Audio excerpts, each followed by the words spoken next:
there was a weird time, the East Coast versus West Coast shit was very weird. Yeah. It was, people equated to Tupac and Suge. I mean, and Bad Boy and Death Row. But it was actually bubbling before that. It was, to me, an industry thing in a way. Like, New York had the throne for so long, and here go, well, at least a decade or more. And here comes these West Coast rappers, kind of taking attention away. And so the industry people, it started to bubble up with them that, we're doing real hip hop, they're just doing gangster records, and so that started to kind of get into the artists, that sentiment started to poison the artists. And an artist named Tim Dog did a song called Fuck Compton, like out of nowhere. We was like, damn, we like New York, why y'all, why he take a shot? And nobody really rebutted him. Like, they kind of let it slide. And then more and more artists start taking shots here and there. And then the thing with Bad Boy and Death Row, it kind of just took it over the top. It just made it, because they were the hottest labels. You had the hottest label on the East Coast battling with the hottest label on the West Coast. So that made that undercurrent of animosity that was going blow all the way up and look like it was a feud. How did that ever get resolved? I think when Tupac got killed and then Biggie was murdered shortly after, people realized this is a dead-end road. Like, people stopped listening really to East Coast and West Coast at that time, and that's how the immersion of the South came. The South was there bubbling, they was doing their thing.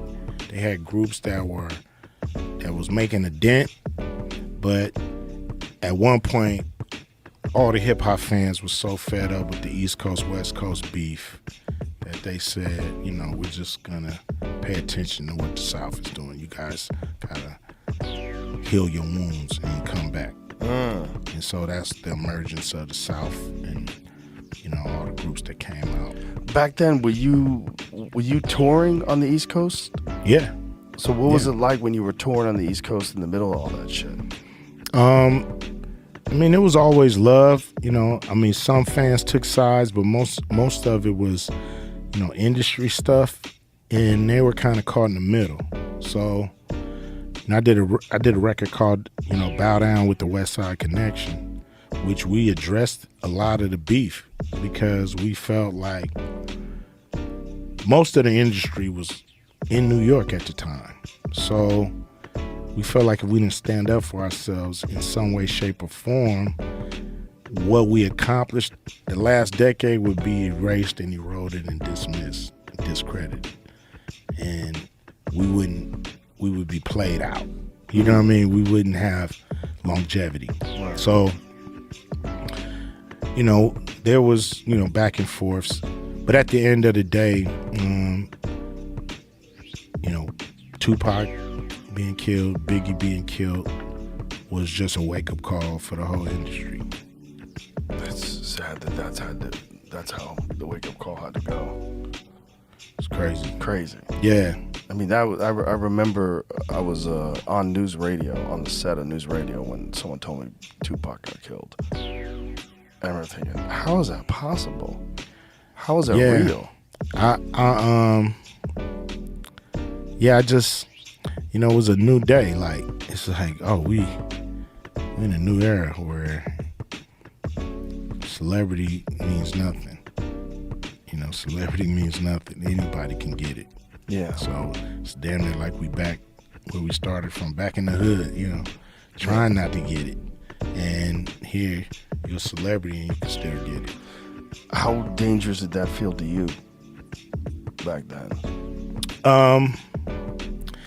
You know, no more dangerous than it feels when any of people, any person I know gets shot. It feels like, damn, this never ends. I don't remember taking any more precaution than I usually would. But I knew people, some dudes was getting bulletproof trucks and shit and bulletproof vans and all this stuff. I was like, nah, I ain't going to that extent.